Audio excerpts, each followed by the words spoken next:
person gets fired from their job because a new machine has been created which can do the work for less money, people tend to just accept that as the way it is, not seeing the inherent corrupt inhumanity of such an action. Because the fact is, whether it is dumping toxic waste, having a monopoly enterprise, or downsizing the workforce, the motive is the same: profit. They are all different degrees of the same self-preserving mechanism, which always puts the well-being of people second to monetary gain. Therefore, corruption is not some byproduct of monetarism.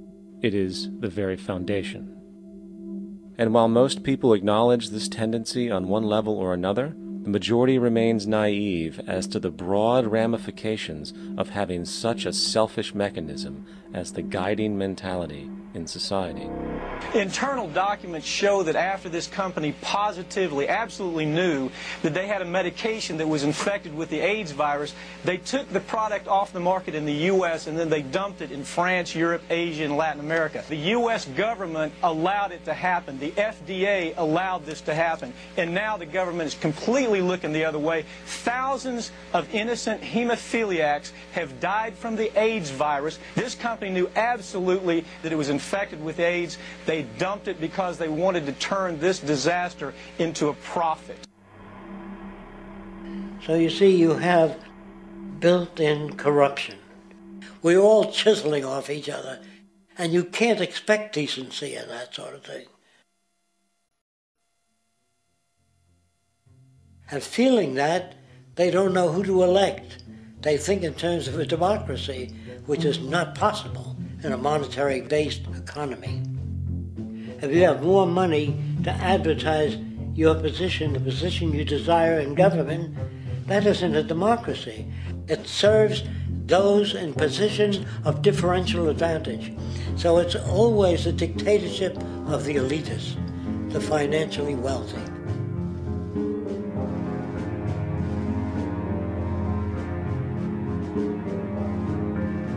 It is an interesting observation to note how seemingly unknown personalities magically appear on the scene as presidential candidates. Then, before you know it, somehow you are left to choose from a small group of extremely wealthy people who suspiciously have the same broad social view. Obviously, it's a joke. The people placed on the ballot are done so because they have been pre-decided to be acceptable by the established financial powers who actually run the show. Yet, many who understand this illusion of democracy often think, if only we could just get our honest, ethical politicians in power, then we would be okay.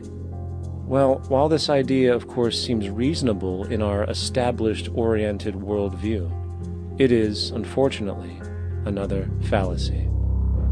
For when it really comes down to what is actually important, the institution of politics, and thus politicians themselves, have absolutely no true relevance as to what makes our world and society function. It's not politicians that can solve problems. They have no technical capabilities.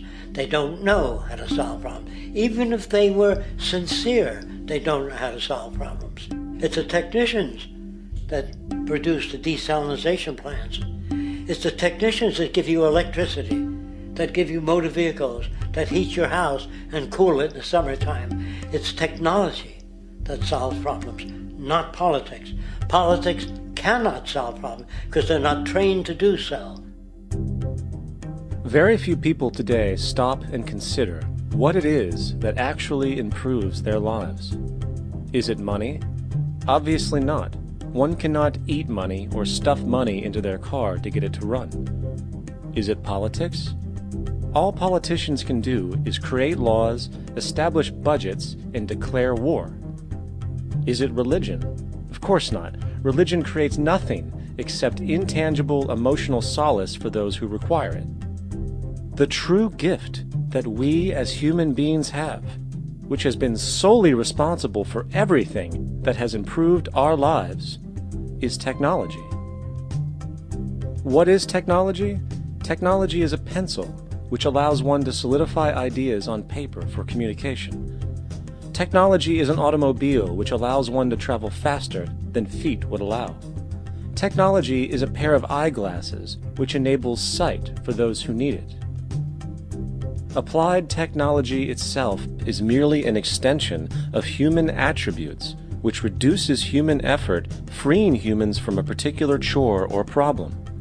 Imagine what your life would be like today without a telephone, or an oven, or a computer, or an airplane. Everything in your home which you take for granted, from a doorbell to a table to a dishwasher, is technology generated from the creative, scientific ingenuity of human technicians, not money, politics, or religion. These are false institutions. And writing your congressman is fantastic. They tell you to write your congressman if you want something done. The men in Washington should be at the forefront of technology, the forefront of human studies, the forefront of crime, all the factors that shape human behavior. You don't have to write your congressman.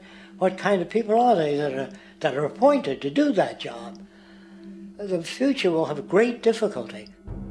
And the question that's raised by politicians is, how much will a project cost? The question is not, how much will it cost? Do we have the resources?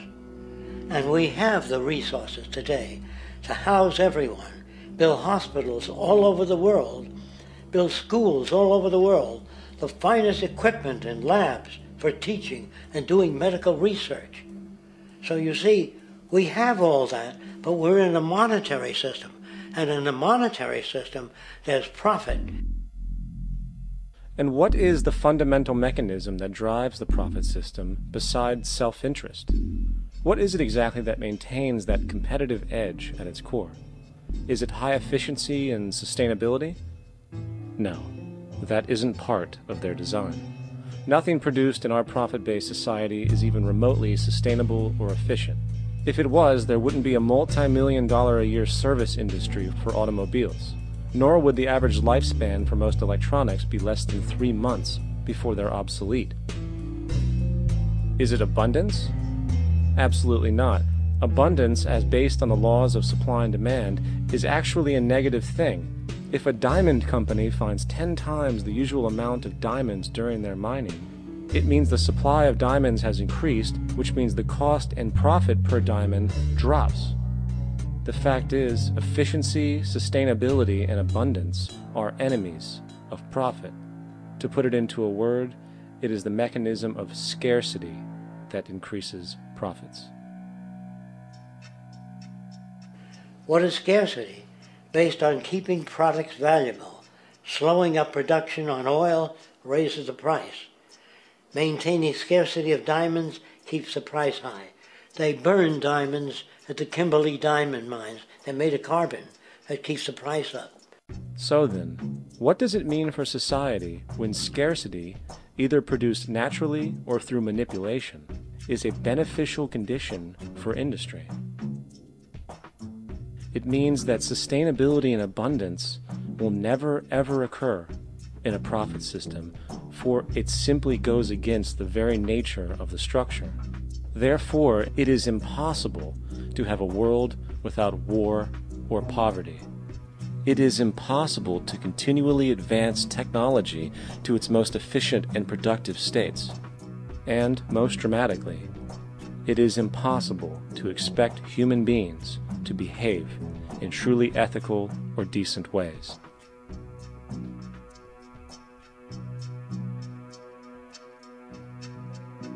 People use the word instinct because they can't account for the behavior. They sit back and they evaluate with their lack of knowledge, and they say things like, humans are built a certain way, greed is a natural thing, as though they've worked for years on it, and it's no more natural than wearing clothing. What we want to do is to eliminate the causes of the problems, eliminate the processes that produce greed and bigotry and prejudice and people taking advantage of one another and elitism, eliminating the need for prisons and welfare, We have always had these problems because we have always lived within scarcity and barter and monetary systems that produce scarcity. If you eradicate the conditions that generate what you call socially offensive behavior, it does not exist. The guy said, well, isn't that inborn? No, it's not. There is no human nature. There's human behavior, and that's always been changed throughout history. You're not born with bigotry and greed and corruption and hatred. You pick that up within the society. War, poverty, corruption, hunger, misery, human suffering will not change in a monetary system. That is, there'll be very little significant change. It's going to take the redesign of our culture, our values, and it has to be related to the carrying capacity of the earth, not some human opinion or some politician's notions of the way the world ought to be, or some religious notions of the conduct of human affairs. And that's what the Venus Project is about. The society that we're about to talk about is a society that is free of all the old superstitions, incarceration, prisons, police, cruelty, and law. All laws will disappear, and the professions will disappear that are no longer valid, such as stockbrokers, bankers, advertising, gone forever, because it's no longer relevant. When we understand that it is technology devised by human ingenuity which frees humanity and increases our quality of life, we then realize that the most important focus we can have is on the intelligent management of the Earth's resources. For it is from these natural resources we gain the materials to continue our path of prosperity. Understanding this, we then see that money fundamentally exists as a barrier to these resources, for virtually everything has a financial cost. And why do we need money to obtain these resources? Because of real or assumed scarcity. We don't usually pay for air and tap water because it is in such high abundance, selling it would be pointless. So then, logically speaking, if resources and technologies applicable to creating everything in our societies, such as houses, cities, and transportation, were in high enough abundance, there would be no reason to sell anything. Likewise, if automation and machinery was so technologically advanced as to relieve human beings of labor, there would be no reason to have a job. And with these social aspects taken care of, there would be no reason to have money at all. So the ultimate question remains: do we on Earth have enough resources and technological understanding to create a society of such abundance that everything we have now could be available without a price tag and without the need for submission through employment? Yes, we do. We have the resources and technology to enable this at a minimum, along with the ability to raise the standard of living so high that people in the future will look back at our civilization now and gawk at how primitive and immature our society was. What the Venus Project proposes is an entirely different system that's updated to present-day knowledge. We've never given scientists the problem of how do you design a society which would eliminate boring and monotonous jobs, that would eliminate accidents in transportation, that would enable people to have a high standard of living, that would eliminate poisons in our food, that would give us other sources of energy that are clean and efficient. We can do that out there.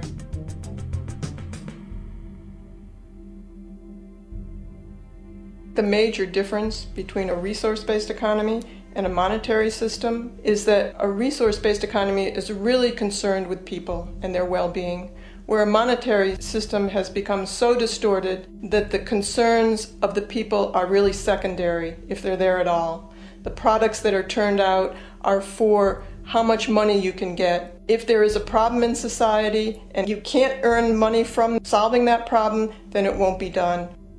The resource-based economy is really not close to anything that's been tried. And with all our technology today, we can create abundance. It could be used to improve everyone's lifestyle. abundance all over the world if we use our technology wisely and maintain the environment.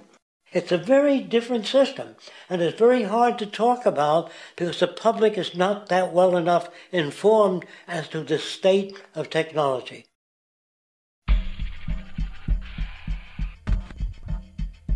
At present, we don't have to burn fossil fuels. We don't have to use anything that would contaminate